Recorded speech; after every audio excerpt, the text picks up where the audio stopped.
something seedy, something grimy, something sordid, something about 10 to midnight.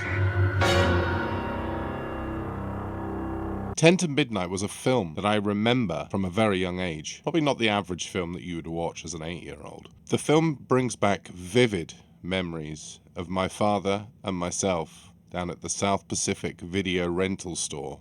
This is the 1980s, 1983 to be precise.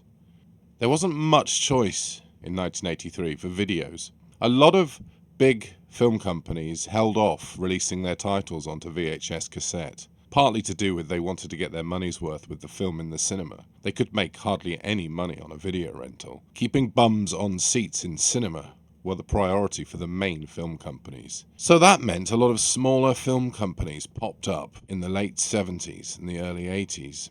They latched onto video rental a lot quicker than the studios, distributing the films themselves, cutting out the middleman of the big studio. One of those film companies and video distributors were Canon Films. I'm not going to go into details about Canon Films. There's plenty out there if you want to read into this film company in particular. There's a very good documentary about them as well. But they were extremely low-budget film production company, one of the first to latch on to the video rental market. Canon Films produces 10 to Midnight. I remember sitting there on my beanbag, my parents sitting behind me on the sofa, watching that type of film. You ever see one of these before? What's it used for? It's for jacking off, isn't it? I can't remember whether it made me feel uncomfortable. Went over my head as a 9-10-year-old innocent child. 1983, when the film was made, exploitation films were like that. A Lucio Fulci movie, The New York Ripper, which I also own on 4K, shares some similarities in how it portrays the East Coast, early 80s, 42nd Street, as how 10 to Midnight portrays the California, the Los Angeles. 51 way, round the world, 75. Okay, come on.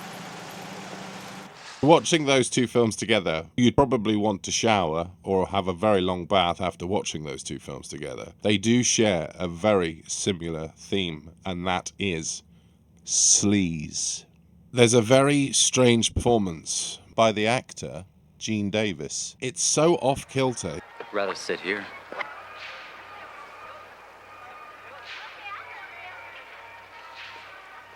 Popcorn? Now look what you've done. Shame on you. He's soft-spoken and almost polite at times. Reminds me of Michael Rooker's performance in Henry, Portrait of a Serial Killer. Don't do that, Otis. She's your sister. Okay, I was only kidding around, Henry. Tell her you're sorry. Okay. It almost feels like American Psycho without satirical wit. Both Henry, Portrait of a Serial Killer and American Psycho are infinitely better films. Yet, his performance throughout the film is beguiling. I'm not going to talk about the technicalities of the UHD, and I'm not dissing those kind of reviews, but I don't think they really have a backstory. Often it's the first time they've seen the film. The technicalities of the release seem to overshadow the film that they're talking about. I just wanted to say my bit and share my memories of this film, but I will say that the 4K Kino Lorber is something kind of wonderful. The real essence of grime in high definition. The blood has never been more bloody in the last couple of years that I've been collecting 4K. It's possibly one of the best transfers I've seen done from a 35mm negative to a 4K scan. Is it the type of film that I would recommend if you haven't seen it already? It really is a tough sell. However, if you're here watching this, you probably know of this film's existence and could share your own stories about having watched 10 to Midnight back in the day. I will leave this with you.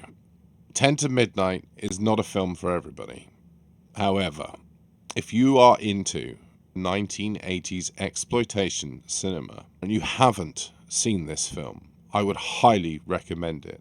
It stayed with me over the years. I just wanted to put a little bit of a backstory behind my first experience watching 10 to Midnight.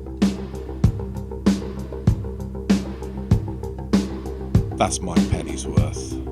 Thanks for watching.